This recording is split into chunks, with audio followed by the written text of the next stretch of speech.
signal processing using scilab এর টিউটোরিয়ালে আপনাদের স্বাগত। এখানে আমরা scilab ব্যবহার করে বিভিন্ন সিগন্যাল বানানো দেখাবো এবং সিগন্যাল বিশ্লেষণ করতে বিভিন্ন অপারেশন সম্পাদন করব। টিউটোরিয়ালটি রেকর্ড করতে আমি scilab 533 সংস্করণ সহ ubuntu 1104 অপারেটিং সিস্টেম ব্যবহার করছি। টিউটোরিয়ালটি অনুসরণ করার আগে scilab এর প্রাথমিক জ্ঞান থাকতে হবে। scilab এর বুনিয়াদী তথ্য জানতে scilab এ স্পোকেন টিউটোরিয়ালের মৌলিক স্তরের শৃঙ্খলা দেখুন, যা আমাদের এই ওয়েবসাইটে উপলব্ধ। এই টিউটোরিয়ালে আমি প্রায় 3টি মৌলিক সিগন্যাল ব্যাখ্যা করব: plotting continuous and discrete sine wave, plotting step function, plotting ramp function. Plotting continuous and discrete sine wave দিয়ে শুরু করি। scilab কনসোল উইন্ডো খুলুন। এখানে লিখুন t equal to 0 colon 0.1 colon 2 গুণন %pi সেমিকোলন। তারপর x equal to sin of t semicolon. তারপর plot 2d বন্ধনীতে t comma x এবং কীবোর্ডে enter টিপুন।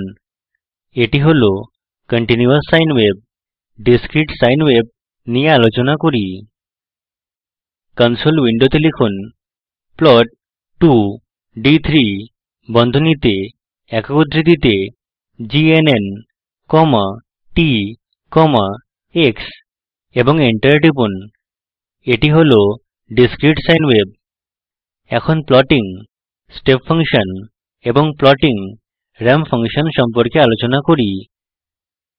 আমি আগে signals.sce নামক ফাইলে step এবং ramp signal বানানোর কোড লিখেছি। scilab editor ব্যবহার করে signal.sce ফাইল খুলুন। এই কোড নিষ্পাদন করুন। মেনু বারে execute বোতামে ক্লিক করুন। step এবং ramp signal এই প্লটে প্রদর্শিত হয়।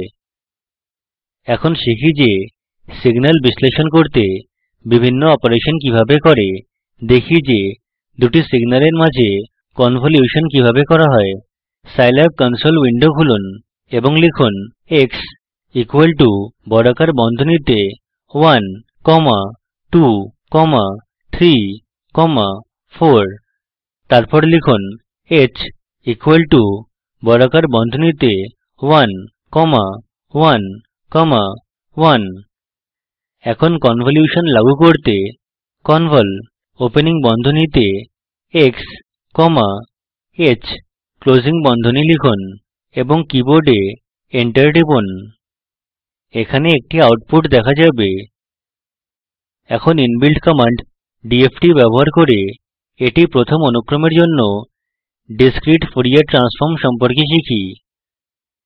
কনসোল উইন্ডোতে লিখুন x equal to বর্গাকার বন্ধনীতে 1 comma 2 comma 3 comma 4। এখন লিখুন বর্গাকার বন্ধনীতে xf equal to dft বন্ধনীতে x comma -1, যেখানে x হল ইনপুট ভেক্টর এবং dft এর ফ্ল্যাগ ভ্যালু হল -1। enter টিপুন। আউটপুট এইরকম দেখায়। এখন inverse discrete fourier transform গণনা করা দেখাবো। এটি একই ইনবিল্ট কমান্ড dft ব্যবহার করে করা যেতে পারে। scilab কনসোল উইন্ডোতে লিখুন বর্গাকার বন্ধনীতে x equal to dft বন্ধনীতে xf comma 1। এখানে idft এর জন্য ফ্ল্যাগ ভ্যালু হল 1। এটি হল আউটপুট।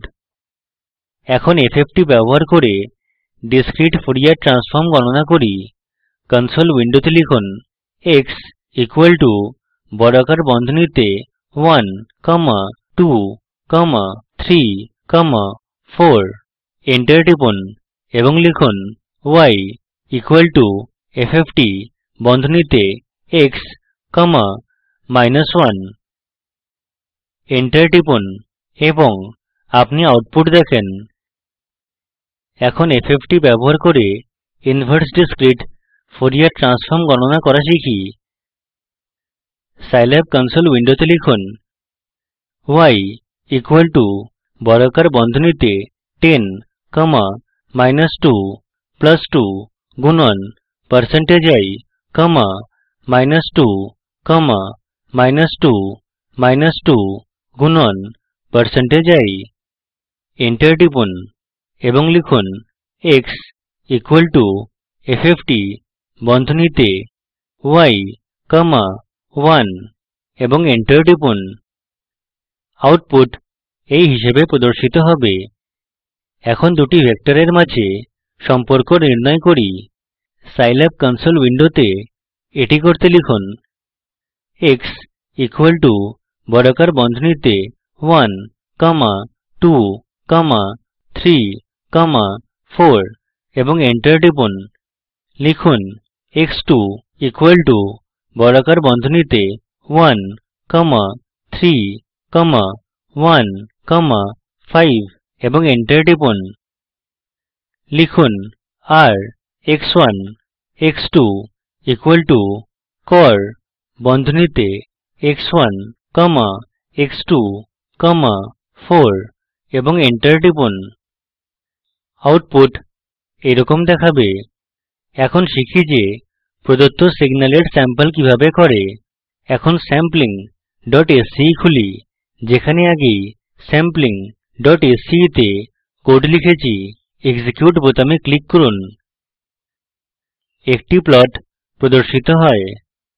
সংক্ষেপে এখানে আমরা শিখেছি সাইন, স্টেপ এবং র্যাম্প সিগন্যাল প্লট করা, কনভল দ্বারা লিনিয়ার কনভলিউশন প্রদর্শন করা, DFT দ্বারা DFT এবং IDFT প্রদর্শন করা, FFT দ্বারা FFT প্রদর্শন করা, স্যাম্পলিং করতে cor দ্বারা সম্পর্ক নির্ণয় করা। এই লিঙ্কে উপলব্ধ ভিডিওটি দেখুন। এটি প্রকল্পকে সারসংক্ষেপে বোঝায়। ভালো ব্যান্ডউইডথ না থাকলে ভিডিওটি ডাউনলোড করে দেখুন। স্পোকেন টিউটোরিয়াল প্রকল্প দল কর্মশালার আয়োজন করে। অনলাইন পরীক্ষা পাস করলে প্রশংসাপত্র দেয়। অধিক বিবরণের জন্য contact@spoken-tutorial.org তে লিখুন। স্পোকেন টিউটোরিয়াল প্রকল্প টক টু এ টিচার প্রকল্পের অংশবিশেষ। এটি ভারত সরকারের NMEICT MHRD দ্বারা সমর্থিত। IIT বোম্বে থেকে আমি বিদায় নিচ্ছি। অংশগ্রহণের জন্য ধন্যবাদ।